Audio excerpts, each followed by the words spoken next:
They're going to get a hunt this afternoon later. It's cold right now, and I'll show you where in a minute. Come on, mate. Come on. I never used to be able to walk my dogs down here, but now I've got this fence. I've had it here for about 2 years. This is a road right out there. Good morning, brothers, and the occasional sister. It'll be the afternoon by the time you get this, I think. How you doing?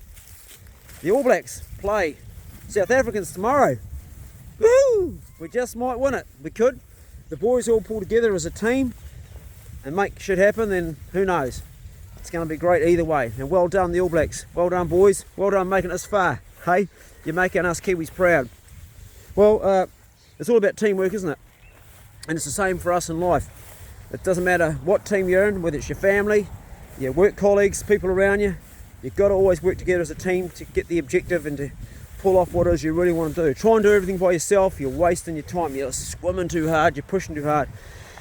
I take young fellas out hunting regularly, and a couple of weeks ago I took 3 boys out and had a good win. Got a good pig, and I had a good talk to them afterwards. This video is actually on my Patreon. Actually, I may post it public. I don't know if we're going to get away with this one or not. Maybe not. Might have a bit too much blood in it because it shows the dog swinging off the pig. But anyway, at the end of it, I sat them all down. I said, boys, you've done well today. Let's talk about the things we got right. So we talked about all the things we got right, working as a team, and then we talked about some of the things that we could have done better. And that's what it's about, isn't it? It's about working as a team. So us men, we are often, today, particularly more today than ever, too isolated, too not connecting up with people in our community. So if you're a bloke that's isolated and you're not connecting up, make some effort to get either in a team, join up with some sport, even if you're not particularly good at the sport, just to hang out with other men. It's natural. And you'll find out that you feel better and you act better. And it's sometimes difficult to break out, particularly for someone who's a bit shy or introverted. But being in a team is good for the soul, good for the body, good for the health, and it's natural. Once upon a time we were like tribes, and we'd go out and we'd hunt, and we'd hunt together. Now, depending on where your tribe was, but if you're, say, hunting the plains in Africa, a lot of those guys used to hunt by running. And what they do is they would all run together as a group, and they'd find the gazelle or whatever it was they were chasing after, and they'd start to run, and eventually the fittest, there'd be one runner who would be better than the rest. The rest would keep up as best they could, but there'd be one guy who would be their natural, the strongest and fittest, and he'd often be the guy also that went back to the village and had all the wives, because he was the man. And what they do is they start running after that animal, because men have, or humans have, sweat glands. They'd sweat, and that would cool their body, but the animals don't sweat, and they overheat eventually.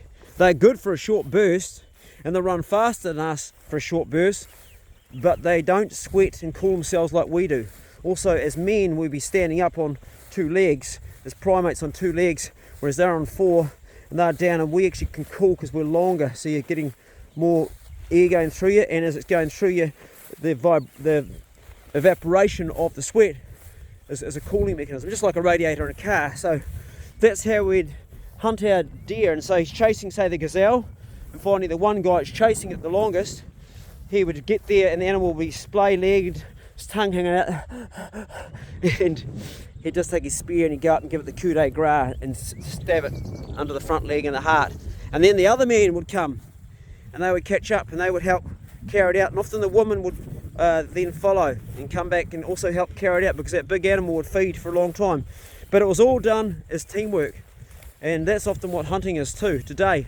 With the guys I take out, you can solo hunt as well, but it's always easier as a team. In some ways it is. Well, actually it's actually harder if you're taking out young fellas, because young fellas are noisy and they don't understand the concept of staying on the right side of the wind, and they slam the car door and they make noise and they fidget and they can't stand, they're just not that stealth. Anyway, sorry, I'm spitting on the camera.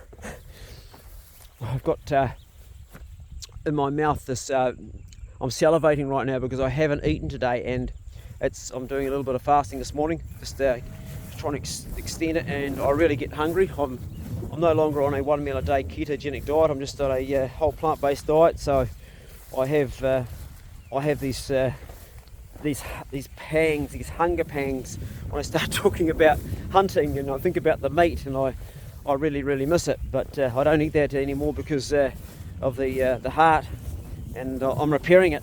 And geez, I couldn't even gone hunting a year and a half ago. Couldn't even walk around this paddock. Those days are over. I'm back well again, but I had to make some sacrifices. Doesn't mean I don't miss meat. Anyway, check this out. It's a beautiful thing. That's the barn. 4 bays. 4 bays. Kenny's building it for me. And all this hay here, well, this will be hay. It's grass, but as it grows, it'll be the first year I had my own barn to store hay in. That's going to be awesome. Bales. And it'll be better than putting it into great big baleage or silage that I can't handle. These will be bales that I can lift and throw around. Anyway, there's the fresh snow, and I think I said at the beginning of the video that show you where I'm going to go hunting. Well, it'll be directly below those mountains, because that fresh drop will bring the animals down lower to the lowlands, and that's where I'll go. Good dog, Nut. You're a good boy, eh? You're a good boy. What are you smelling there, eh? Oh, she's looking good. So this bay here is going to be separate to the other 3. This is going to be a lock-up, and we're going to use the whole back of this for all the stuff that I use for the young fellas that I take out. All their boots, their tents, their sleeping bags, the kayaks that I take. The separate kayaks. I've got kayaks for patrons to come out with me. It's going to be a whole storage area in here for all the stuff that we do for the channel, and it's a lock-up, so it'll be locked up at the front. There'll be a big roller door there and a side door entrance, and there'll be a window here which looks straight at that mountain, which is going to be below where I'm going to be hunting today. Those of you that know me will know I've always dreamed of owning a V8 Toyota Land Cruiser. It's been a bit of a pipe dream forever, actually, and I dream sometimes of parking it in this barn now that I've got. We really needed a barn because there is no real shed, only a small one at the top, but no real big place on the farm for all the things we have, particularly the hay. The hay just it's a waste. But one day also I'd like to have a boat in there as well, because I've only got the boat that I made, which is not really, doesn't class as a boat, it's a punt. But those are just things that I'm dreaming of still. Good old dream, eh? And if you don't have a dream, then how can you have a dream come true? Come up to see me. He's a great dog. Oh, I love to feel that sun. Supposed to keep the old head out of the sun, aren't we? But I just love it. And they reckon the sun ages, well, the sun does, it ages you, but I don't care. Pace, away you go, away you go, away you go. You're going to sit there, you're right in front of the camera. I want to tell you a story about how I managed to get 3 boys stop them all smoking. And this is something you'll be able to relate to a little bit for yourself, maybe with things you do in your own life. Because the reality is this: if you hang out with, say, 5 people that all eat junk food and all overweight and don't exercise, and you mix them every day, eventually one day you'll become the 6th. Peer group pressure is something we can use in a positive way and also a negative way. So the theme today really is teamwork, and this is another way that teams can really lift each other up and make better. So for a lot of years now I've been taking out young men that don't have dads to take them out themselves, or if they do, their dads aren't interested in hunting and fishing and bushcraft, and I've been teaching it. Get in there, Pace. And I've seen a lot of little nuances and idiosyncrasies that boys display as they're growing up, where they're trying to fit in and be something, and often that means to their detriment. Taking drugs because it's cool because their mates take drugs, smoking because their mates smoke, it's cool, drinking, and it's a pattern, and it's cost some of the boys I've looked after their lives. One boy I looked after started drinking with his mates, and by the age of 17 he was dead. But it can go the other way too, and here's a positive story. So I took 3 boys up the Pierce, and they were all cigarette smokers. They were all around 11, 12 and 13. This is about 15 years ago. Pierce Valley's real steep, it's like that. Took them up hunting. First day on the truck there was a young Māori boy who was big, strong, but was a cigarette smoker. I knew they were all cigarette smokers. You could smell it on them. You can just tell. You can tell a cigarette smoker. They stink. And they've got the telltale signs of the yellow on their fingers. So I thought, well, I'll march them up this hill here and we'll see how long they go. They've been talking in the truck the whole way, and I said to them, when we get to the hunt zone, you've got to be real quiet. Don't slam the door, but most of all, don't talk, boys. And typical boys, yap, yap, yap, yap, yap. So we get to this place. It's called Goat. Is it Goat Valley or Goat Creek? Goat Creek. If you know the Pierce, you know Goat Creek. We're going up Goat Creek, and then we go up the right-hand side. It's private land. My mate Baz owned it, and we start going up this hill, and it's steep. And very, very soon they all got quiet, particularly Glenn, who was the biggest of the lot, and he fell at the back. And he was struggling, And I mean, back then we're talking like I was in my prime. I was probably 40 years of age or a little bit younger. Maybe a little bit older. Not my prime, but I was in pretty good shape. Better than I am today, that's for sure. And they all went quiet and stopped talking, and you can see they were struggling to keep up with me. Got a pig, got to the top. I let Glenn carry it out. And when we got back to the truck, he was absolutely stuffed and his lungs were hurting him. And he turned around and he said to me, "I'm not going to ever smoke again, Clay." I said, "Good on you, mate." Now, it's really hard for him to do that because all his mates still smoked. And the following weekend, come back to me, and we went out again, did another hunt, didn't catch a pig, and I noticed he was smoking. I didn't say anything, I could tell by the smell. And I thought about it long and hard, and how am I going to help this kid? He wants to, but he's never going to quit because all his mates are around him. So from then on, I always paired him up with 3 other boys. They were all playing rugby. They all come from reasonably good families. They just didn't have dads to take them out. Cricket players, rugby players, really good, healthy kids. And he made friends with 2 of them, and one particular. And it didn't take long before he quit smoking completely.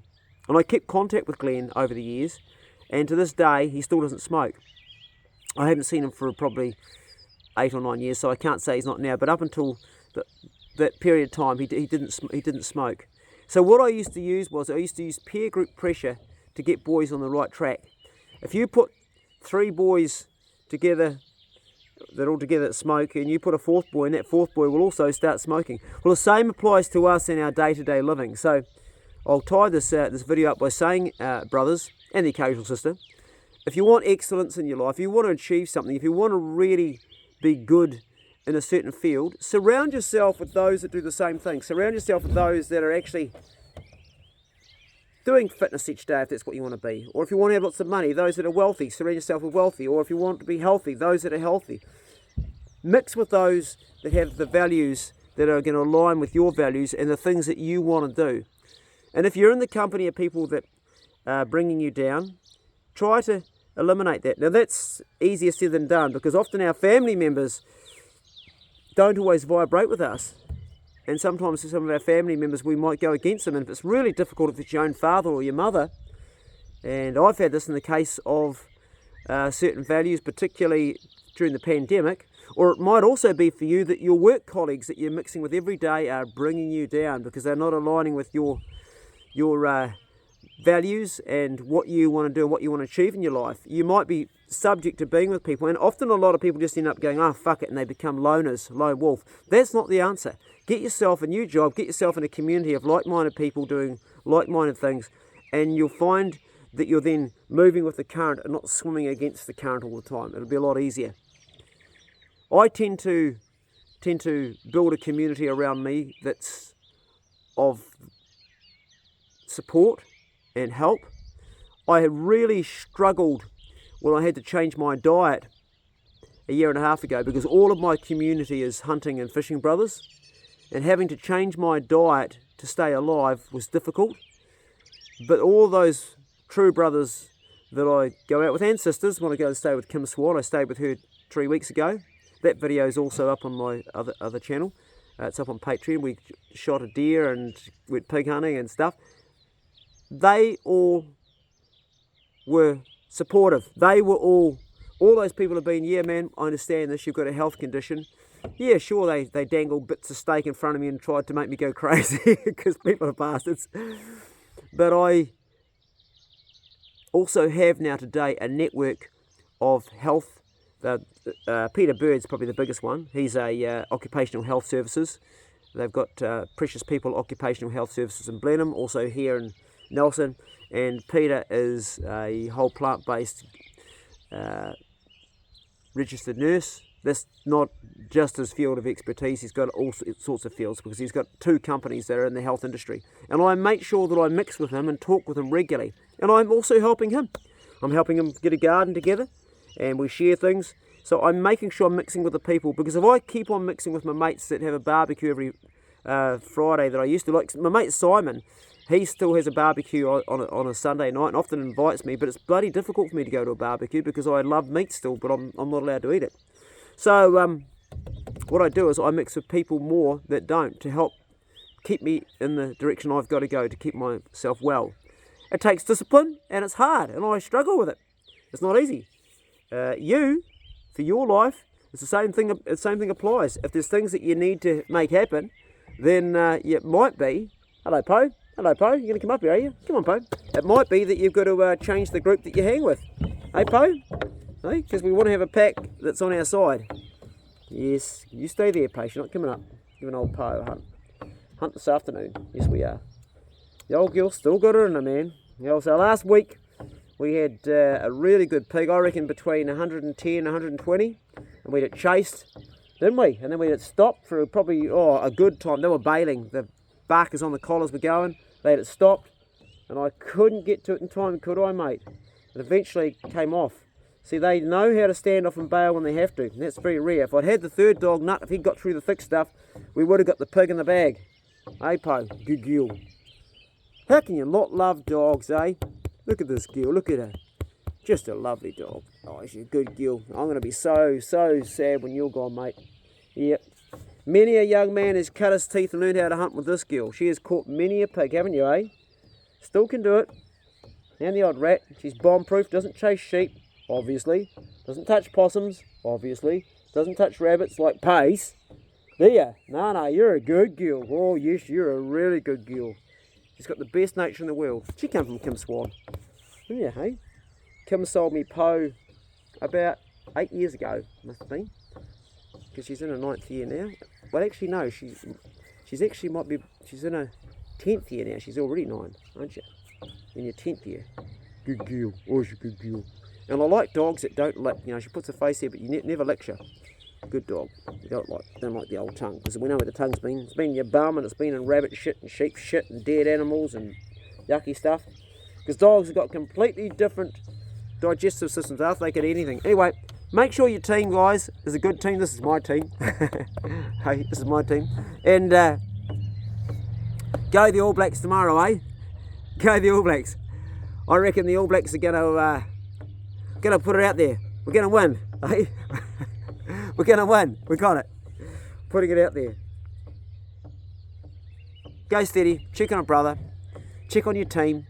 And I'll see you next Bro Check Club video. If we get a chance tonight and we come back from hunting, I'll smash a short video up. I'm trying to do 2 a day, but some days there's just too much going on. Okay, that's my break. I'm going back to the garden. I'm doing some serious work in the garden for the afternoon. And then we'll sneak out for a hunt in the afternoon.